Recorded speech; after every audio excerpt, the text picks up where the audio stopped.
சொந்தங்கள் அனைவருக்கும் இனிமையான வணக்கம். சின்ன வீடு இல்லைன்னா பெரிய வீடு இருக்கு. பாக்யாவிடம் தஞ்சம் அடைந்த கோபி, ராதிகா எடுத்த அதிரடி முடிவுதான் என்ன? விஜய் டிவியில் ஒளிபரப்பாகி வருகின்ற பாக்யலட்சுமி சீரியலில் கோபி சுயநலமாக யோசித்ததால் பாக்யா தனக்கு ஏற்றவள் இல்லை என்று நினைத்து பாக்யாவை உதாசீனப்படுத்தி ராதிகாவை தேடி கல்யாணம் பண்ணி கொண்டார். அப்படி ராதிகாவை கல்யாணம் பண்ணிய பிறகும் சந்தோஷம் இல்லாமல் பாக்யாவை பழிவாங்க வேண்டும் என்று இருந்ததால் ராதிகா தொடர்ந்து அவஸ்தைப்பட்டு வந்தார். தற்போது கோபிக்கு புத்தி சொல்லும் விதமாக இனியா சில விஷயங்களை சொன்னதும் கோபி செய்த தவறுகள் அனைத்தையுமே உணர்ந்து விட்டது போல் உடனே நான் திருந்து விட்டேன் என்று சொல்லி பாக்யா வீட்டில் தற்போது சென்டிமெண்டாக டிராமா போட்டு தங்கி கொண்டு வருகின்றார்.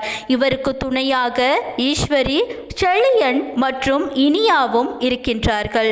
இதனால் கோபியை வெளியே அனுப்ப முடியாமல் பாக்யா அமைதியாக நின்று வேடிக்கை பார்த்து வருகின்றார்.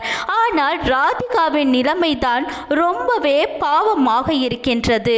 ஏனென்றால் கோபி வேண்டாம் என்று பாக்யாவை விட்டு போன பிறகு பாக்யாவிற்கு பக்கபலமாக ஒட்டுமொத்த குடும்பமும் சப்போர்ட்டாக இருந்தார்கள். ஆனால் தற்போது ராதிகாவை விட்டு பாக்யா கூட கோபி போனதும் ராதிகா தனிமரமாக நின்று அவஸ்தைப்படுகின்றார். இவருக்கு சப்போர்ட்டாக பேசுவதற்கு கூட யாரும் இல்லை. கோபியும் ராதிகாவை புரிந்து கொள்ளாமல் உதாசீனப்படுத்திவிட்டார். இதனால் பொறுத்தது போதும், இனியும் அவமானப்பட தேவையில்லை என்று முடிவு பண்ணி ராதிகா வீட்டை காலி பண்ணி விட்டார். இதை கேள்விப்பட்ட பாக்யா ராதிகாவை பார்த்து பேசுகின்றார். நீங்கள் இந்த வீட்டை காலி பண்ண வேண்டும் என்று எடுத்த முடிவு சரியா என்று யோசித்து பார்த்தீர்களா? கோபிக்கு முழுமையாக உடம்பு சரியானதும் நிச்சயமாக உங்களை தேடி வருவார்.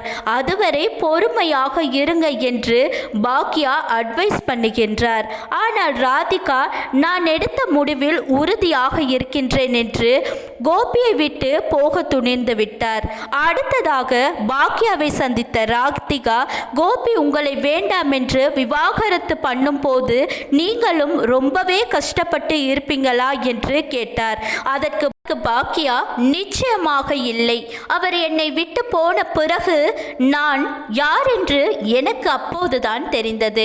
என்னை சுயமாக நிற்க வைத்தது, உதவி செய்தது என் தன்னம்பிக்கை என்றுதான் சொல்கின்றார். இதை கேட்ட ராதிகா, நான் கல்யாணம் பண்ணியதில் தான் பெரிய தவறு, என்னுடைய வாழ்க்கையை முடித்து விட்டது என்று ரொம்பவே ஃபீல் பண்ணி கோபி வாழ்க்கையை விட்டு போக துணிந்து விட்டார்.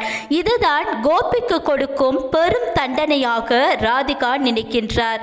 ஆனால் கோபியை பொறுத்தவரை சின்ன வீடு இல்லைன்னா பெரிய வீடு இருக்கின்றது என்ற நினைப்பில் ராதிகா இல்லை என்றால் பாக்யா வீடு இருக்கு என்று தஞ்சமடைந்து வருகின்றார். அட்லீஸ்ட் இனியாவது பாக்யா ஈஸ்வரி வாயை அடைக்கும் விதமாக அதிரடி முடிவை எடுத்து கோபியை வீட்டை விட்டு வெளியே அனுப்பினால்தான் கோபி செய்த தவறுக்கு தண்டனை கிடைக்கும் விதமாக இந்த சீரியல் அமையும் என்று மக்கள் எதிர்பார்க்கிறாங்க. அடுத்து என்ன நடக்கும்னு அடுத்த எபிசோட்ல பார்க்கலாம்.